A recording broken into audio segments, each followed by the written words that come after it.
할렐루야. 하나님께 영광 돌립니다. 잠깐 기도하겠습니다. 하나님, 요한계시의 말씀들을 종에게 열어주시고 이 영상을 접하는 모든 주의 백성들에게 열어주셔서 깨닫게 하시고 이젠 근신하며 기도하며 마지막 때를 준비케 하옵소서.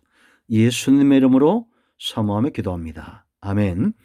어제 우리가 천년왕국에 대해서 신학적 설들을 우리가 살펴봤습니다. 그러나 정말 중요한 것들은 교훈입니다. 우리가 신학적으로 미혹되지 않기 위해서 공부하는 것도 중요하지만 정말 중요한 교훈들이 무엇인가? 가장 중요한 첫 번째는 통치라는 겁니다. 천년왕국이 실제적 사건이든 상징적인 사건이든 하나님이 통치하신다라는 겁니다. 여러분, 우리가 마태복음 4장과 누가복음 4장 6절에서 사탄이 아담이 범죄할 때 통치권을 넘겨받았다고 그랬죠. 그래서 공중 권세 잡은 자가 된 겁니다. 그런데 예수님이 오심으로 아담의 원죄와 우리의 자범죄, 앞으로 지을 모든 자범죄들까지 다 해결해 주셨기 때문에 이제 아담이 빼앗겼던 자녀됨의 권세, 요한복음 1장 12절 14절인데 이 자녀됨의 권세, 영접하는 자들에게 주어지는 자녀됨의 권세가 우리에게 주어졌다는 겁니다. 이 놀라운 축복을 누리는 자들이 있고 누리지 못하는 자들이 있다는 겁니다. 여러분, 하나님의 통치는 한 번도 단절된 적이 없어요.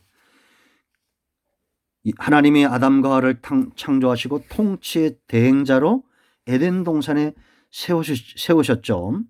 천년왕국도 이제는 6절 말씀 보면 더불어 왕노릇 하신다라고 말했습니다. 그러면 이제 우리가 이 자녀됨의 권세가 이미 회복되어졌기 때문에 우리가 예수 믿는 순간부터 우리에게 뭐가 임합니까? 권세가 임하죠. 그 권세로 우리가 뭘 하겠습니까? 하나님이 저와 여러분을 통해서 하나님 나라를 세워가시고 아직 온전히 임한 새하늘과 새 땅이 되기까지 사탄이 왕노릇하고 있는 이 세상에서 하나님 나라를 세워가는 통치의 대행자로 쓰임 받아야 된다는 것이 축복이다라는 겁니다. 그러니까 여러분, 우리가 천년왕국을 문자적으로 보나 상징적으로 보나 더 중요한 사실은 뭐냐?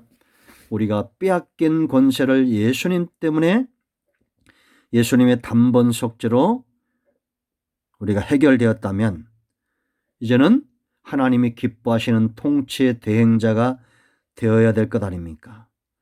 여러분들이 사사기를 보고 교회사의 역사를 보십시오.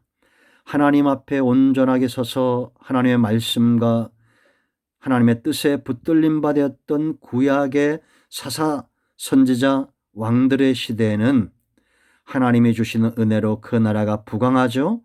그런데 여러분, 오늘날 저와 여러분이 예수 믿는 자들에게 주어진 큰 축복은 뭐라고 그랬습니까? 우리가 로마서를 요즘 주일마다 묵상하고 있죠. 바로 성령의 임재입니다. 성령이 임재하심으로 성령은 창조의 능력이고 예수님의 구속의 능력이고 오늘날은 성도들 가운데 역사에서 구속의 완성을 이루어 가신다라는 겁니다. 그러므로 우리는 숫자 노름과 천년왕국의 의미, 이게 문자적인 상징적인지 이것의 싸움에 우리가 넘어지지 말고 정말 중요한 것은 내가 성령 충만해서 자녀됨의 권세를 회복해서 주님과 더불어 왕노릇하는 삶을 살아야 된다라는 것입니다. 아멘. 이 삶의 축복이 우리에게 열리기를 축복합니다.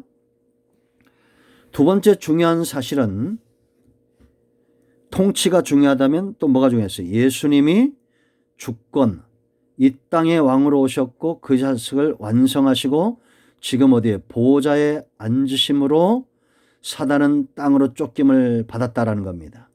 보좌에 앉으신 주님이 하신 일이 무엇이겠어요? 호수아비처럼 가만히 있지 않는다라는 겁니다. 사단은 분명히 무서운 존재나 왕권을 잃은 존재고 장차 불못으로 떨어질 존재예요. 어느 나라와 어느 왕에게 속했는가가 중요하다라는 겁니다. 지혜와 총명이 있는 자는 다시 오실 주님을 기다리면서 인내해야 될 겁니다. 주님의 통치가 지금 시작되고 있다면, 그렇다면 우리에게 정말 중요한 교훈은 예수님을 따를 것인가 사단에게 속할 것인가 라는 거죠. 늘 제가 강조하지만 이 땅에는 두 나라밖에 없다고 했습니다. 하나님의 나라와 사단의 나라죠. 한 나라는 망해져 가고 있고 한 나라는 점점 강해지고 있습니다. 여러분, 지금 복음이 약해지고 있는 것 같죠? 아닙니다. 역사적으로도 이런 고비는 언제나 있었습니다. 굴레는 언제나 있었죠. 그러나 하나님의 나라는 지금까지도 견고한 겁니다. 예수님이 지금도 왕으로 계셨고 저와 여러분을 통해서 통치하신다면 우린 주님 편에 서서 다시 오실 주님을 기다리는 인내가 중요하다라는 겁니다. 세 번째 교훈인데, 이 사단의 존재에 대해서 우리가 알아야 됩니다. 이 사단이 앞으로 어느 시점에 천년간 결박당하다가 잠시 놓이든지 아니면 이게 문자적으로 예수님의 십자가 사건에서 결박당한 상태든지, 중요한 것은 사단의 역사로 인해서 분명해지는 것이 있어요. 그게 뭡니까? 알곡과 가라지를 분명히 가린다라는 겁니다. 사단의 역사함으로 다른 교훈과 사단의 역사를 통해서 가라지들은 번성하고 주님의 역사하심으로 알곡들은 번성하고 있다. 이 두 가지가 함께 있어요. 누구도 하나님의 손에서 벗어날 수 없다라는 것을 우리가 알아야 됩니다. 사단이 역사한다고 해서 하나님의 일하심이 멈추냐? 아니요. 오히려 추수 때가 더 가까우고 있다라는 거예요. 사단의 정체를 여러분 분명히 하십시오. 사탄은 거짓의 압이에요. 우리가 분명히 알아야 가라지가 되지 않겠죠. 요한복음 8장 44절 거짓의 압이다. 미혹자다. 20장 3절 성도의 대적자. 베드로전서 5장 8절 바알세불. 마태복음 12장 24절 벨리알. 고린도후서 6장 15절 온 천하를 꿰는 자 참소자. 계시록 12장 9절과 10절 원수. 마태복음 13장 25절 처음부터 살인한 자. 요한복음 8장 44절 이 세상 신. 고린도후서 4장 4절 이 세상의 임금. 요한복음 12장 31절 공중거지 잡은 자. 에베소 2장 2절 시험하는 자. 데살로니가 3장 5절 이러한 이름을 가지고 있다는 것은 뭘 말합니까? 사탄이 어떤 활동을 할지를 분명히 한다라는 겁니다. 사단은 그 이름대로 행할 거예요. 그럼 우리가 할 것은 뭐냐? 이 사탄이 어떻게 행하든지 간에 생명책에 기록되지 아니한 자들이 넘어갈 것이다 라는 겁니다. 그러면 이제 15절이 오늘 20장 본문 15절이 핵심인데, 누구든지 생명책에 기록되지 못한 자는 불못에 던져지리라. 사단에게 미혹된 자들이죠. 사단은 미혹의 영이고 거짓의 압이고 우리를 우상숭배, 우리가 여러분 18장 19장 지나면서 봤지만 음녀, 음행하게 하고 하나님을 떠나게 한다고 그랬죠. 다른 교훈과 우상숭배와 육신의 탐욕과 이런 것들, 하나님이 싫어하는 죄악된 모든 것들을 동원해서 미혹하고 세상을 미혹하고 성도들은 넘어지게 한다라는 겁니다.